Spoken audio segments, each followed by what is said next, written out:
I've been practicing memory for over 30 years. Forgetting, failing, trying again.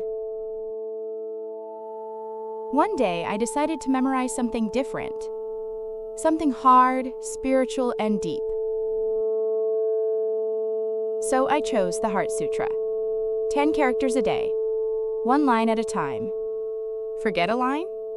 Just fix it, repeat it, then connect it back to the others. Over time, my brain changed. Thin memory threads became strong. Eventually, the sutra just flowed naturally. Now I recite it when I feel lost. It helps me pray. It helps me focus. Memory is not just remembering. Memory is a spiritual path. 기억 마스터 의식성장 지금 함께 구독하세요.